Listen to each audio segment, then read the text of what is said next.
Hi పిల్లలు, ఈరోజు మనం ఒక కొత్త కథ తెలుసుకుందాం. ఆ కథ ఏమిటంటే ఒక చీమ మరియు పావురం. అనగనగా ఒక అడవిలో ఒక చీమ నివసిస్తూ ఉండేది.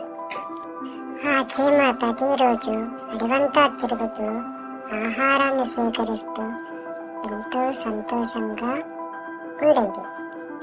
అయితే ఆ చీమకు ఆడడం వచ్చు, పాడడం వచ్చు, సంపాదించడం వచ్చు, దాచుకోవడం వచ్చు. కానీ పాపం ఆ చీమకు నీళ్ళల్లో ఈదడం రాదు. ఎన్నోసార్లు నీళ్ళల్లో ఈదాలని ప్రయత్నించింది, కానీ తన వల్ల మాత్రం కాలేదు. ఒకరోజు చీమకు ఒక కొలను కనిపిస్తుంది. ఆ కొలంలో ఎలాగైనా ఈదాలని ఆ చీమ దానిలో దిగుతుంది. కానీ పాపం చీమకు ఈత రాదు కదా, అందుకే అది నీళ్ళల్లో అటు ఇటు కొట్టుకుంటుంది. పాపం నీళ్ళల్లో మునిగిపోతున్న చీమకు చాలా భయం వేస్తుంది. చుట్టూ చూస్తుంది, కానీ అక్కడ ఎవరు ఉండరు. అయితే ఇదంతా చెట్టు మీద నుంచి ఒక పావురం గమనిస్తూ ఉంటుంది. కానీ పావురం చూస్తున్న సంగతి చీమకు తెలియదు. చీమ మాత్రం నీళ్ళల్లో చాలా లోతులో మునిగిపోతూ ఉంటుంది. ఇది చూసిన పావురం ఒక ఆకును తెంపి ఆ నీళ్ళల్లోకి వేస్తుంది. పావురం చీమతో, చీమ ఆ ఆకును పట్టుకొని పైకి రా అని చెప్తుంది.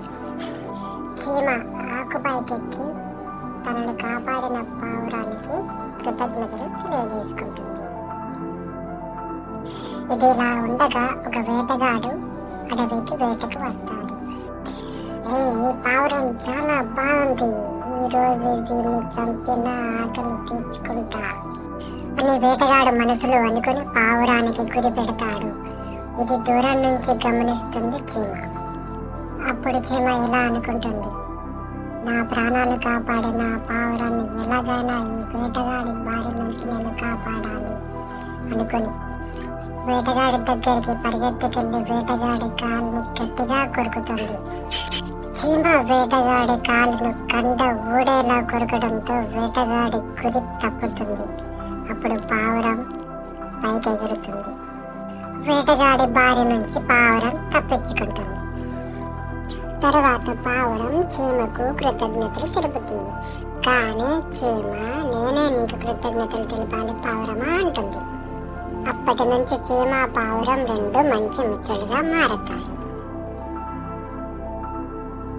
దీన్ని బట్టి మనకు తెలిసిన నీతి ఏమిటంటే, మనం ఎవరికైనా సహాయం చేస్తే ఆ సహాయం తిరిగి మళ్ళీ మనకు ఏదో ఒక రకంగా ఉపయోగపడుతుంది.